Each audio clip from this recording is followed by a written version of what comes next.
젠프께서 검찰을 참교육하셨는데 의미가 큽니다. 이재명 대통령은 14일 검찰이 위례신도시 개발비리 의혹 사건에 대한 재판 과정에서 이른바 정영학 녹취록을 왜곡했다는 지적과 관련해 검찰의 황당한 증거 조작이라고 비판했습니다. 이 대통령은 이날 새벽 X에 올린 글에서 해당 녹취록이 조작됐다는 취지의 다른 계정글을 링크한 뒤 무수히 많은 사례 중 하나일 뿐이라며 이같이 언급했습니다. 지난 5일에도 이 대통령은 검찰이 이번 사건에 대한 항소를 포기하자 법리상 되지도 않는 사건으로 나를 엮어보겠다고 대장동 녹취록을 위례 신도시 얘기에서 위 어르신 얘기로 변조까지 해서 증거로 내더니 나는 글을 X에 남겼습니다. 네, 검찰이 자꾸 이러는 이유 처벌을 받은 적이 없기 때문입니다. 그래서 반드시 이번에는 참교육이 필요하고 젠프의 재판에 대한 공소 기각이 필요합니다. 관련해 중요한 분석 보시고 이어가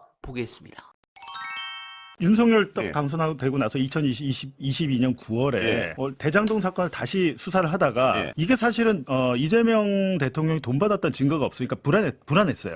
그러면서 위례 사건과 대북송금 사건을 만드는데 그때 그거 아시죠? 남욱 변호사한테 검사가 불러다가 가족들 아이들 사진 보여주면서 내가 당신의 배를 갈라서 장기를 꺼낼 수도 있고 뭐 이렇게 얘기하잖아요. 그때 그 사진 보여주면서 남욱 변호사의 적극적인 협조를 얻어낸 게 위례 수사입니다. 그러니까 별건으로 해서 대장동 쌍둥이 사건을 하나 만들어서 이게 우연이 아니고요. 얘들은 그냥 반복된 부패 사범들입니다. 라면서 대대적인 언론 플레이가 들어가요. 근데 이미 당시에 위례 사건은 제가 왜 그 얘기를 하냐면 2013년의 사건이고 유동규가 성남도시개발공사 본부장이 처음 되자마자 이 업자들이 원한 것도 아니고 유동규가 자신의 치적을 쌓기 위해서 과시를 하기 위해서 얘들한테 야 이거 제발 좀 한번 하자 라고 해서 합니다.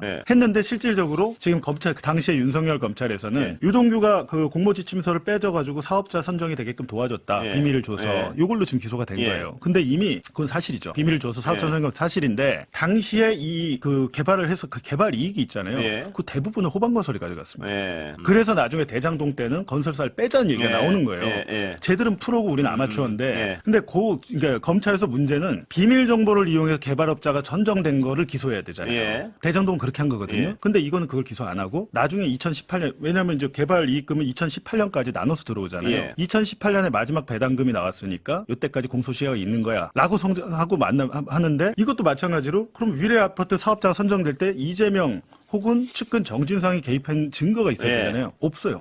증언도 조작했죠. 증거도 단 하나도 없고 뭐 증언 같은 거 이제 대장동 그 정영학 녹취록에 위례 신도시를 윗 어르신들을 위해서 한 거다. 위례 신도시를 윗 어르신 그러니까 윗 어르신은 여기서 이재명 그거를 검찰이 녹취록을 만들면서 조작했죠. 네, 공감합니다. 그리고 이재명 대통령이 지금 가장 중점을 두고 있는 부동산 정책이 가다듬어지고 결국 조금씩 효과가 나오고 있는 것 같습니다. 국무회의에서 이재명 대통령과 장관들의 부동산 정책 관련 회의 내용을 듣고 있자면 이건 공인중개사도 혀를 내두를 정도의 디테일이 있습니다. 거기다가 이재명 대통령은 정책이 실제로 먹히려면 장기적으로도 정책의 일관성이 보장되어야 한다는 점을 명확히 알고 계십니다. 그래서 이재명 대통령이 언급하는 것입니다. 사실 저도 사나이로 태어나 정말 멋진 남자 밑에서 일해보고 싶다 라는 생각을 많이 했었는데 저런 분의 밑에서 일을 하고 있는 청와대 참모분들이 부럽습니다. 저는